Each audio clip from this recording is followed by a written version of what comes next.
So we are backstage at LIMF 2015 here at the beautiful Sefton Park on our lovely little juice set. And today we're celebrating some amazing music from across the world, but a big focus, of course, on local music. And we can't forget something, such a big impact a couple of years ago. Kind of in a funny way, because it's a tragic story. Very tragic. But the impact it had was pretty stunning. We're talking Michael Molloy, and with us now is Fran, Michael's mum. Fran, rise and fall. What a success that was, and what a beautiful thing for you to keep after Michael's death. It was almost like he left it behind, because he'd only recorded that literally, a few weeks before he died, and I still remember the moment he played it to me. He had it on a laptop in the kitchen, and he was beaming, because he had this, the most amazing smile, and he was beaming, and he went, Mum, I think this is gonna, be the one that'll change things for me.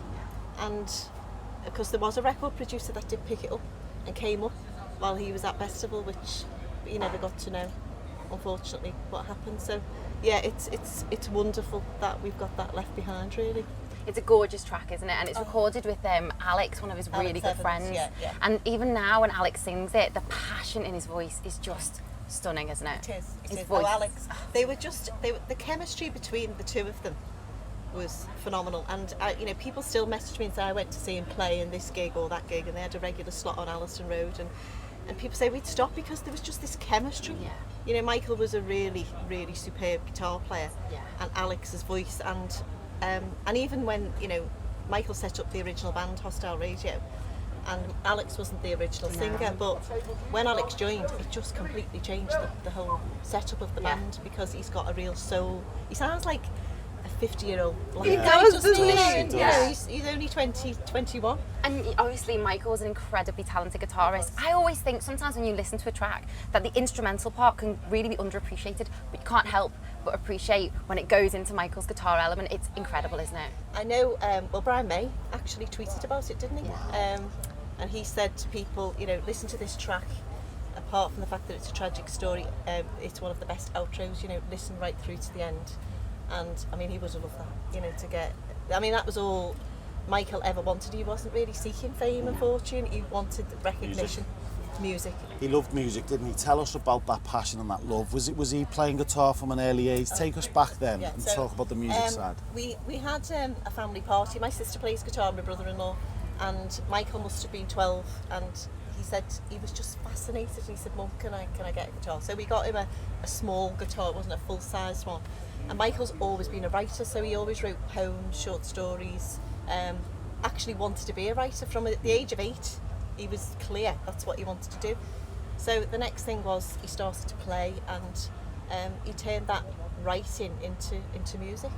And from the minute he picked up that guitar, I don't think he ever put it down. I don't think there was a day, and sometimes not even an hour, without the guitar. And I suppose that's the really painful part for me, is that there's no music in the house now. And there were times when I'd say, oh Michael, turn that guitar down, especially the electric one, he'd have it blasting. But he'd get up in the morning, guitar. We'd have breakfast in it, back on his guitar. And if you look at all the photographs on Facebook and Twitter, there's big pictures of him at Anglesey on a beach. He's got the guitar on everyone. He's never ever dropped it for a minute. And it's amazing how you've used music to keep his memory alive. And the single Rise and Fall was a big campaign following his death, and it just did so well, didn't it? It did, and I think there's a lot of credit to Jay and to yourself, and people who really, really helped us get it out there, and obviously to Rob de Bank from Festival, because he launched it on his record label. And they came up from London and said, even though this is a tragic story, if it wasn't a good song, we're not going to risk putting it on our label. And they said, but this is something we will definitely record. And we've got to talk about today, because we're getting run out of time. Sorry. We've got to talk about LIMF. How special and how amazing. There were 40,000 people here yesterday, Fran.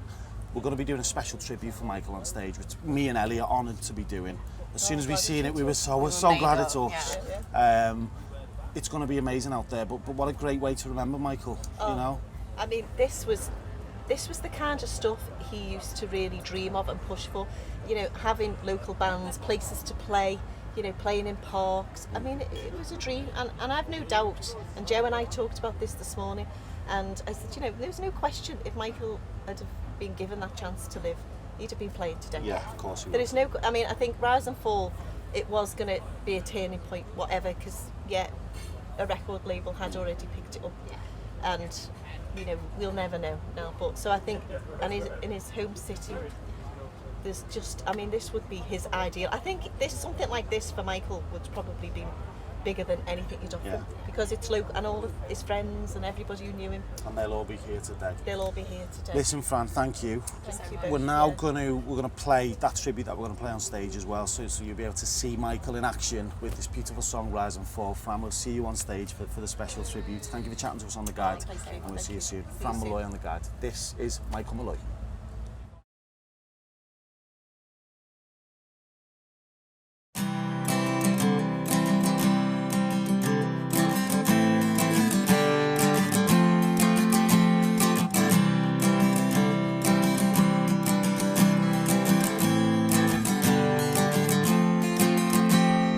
Love is a language we become wide.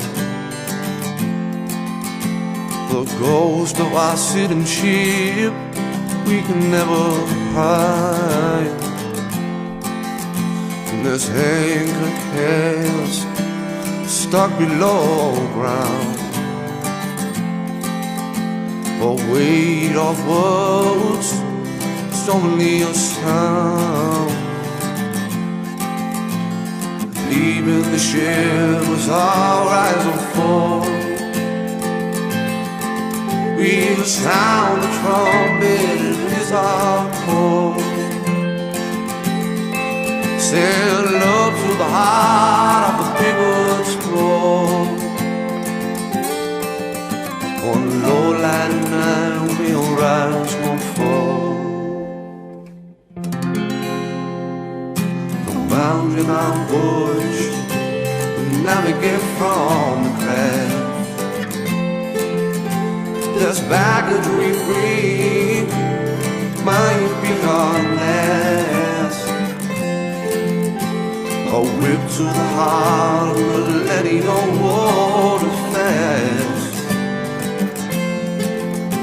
The human race is a thing of the past. Leaving the ship was our rise and fall.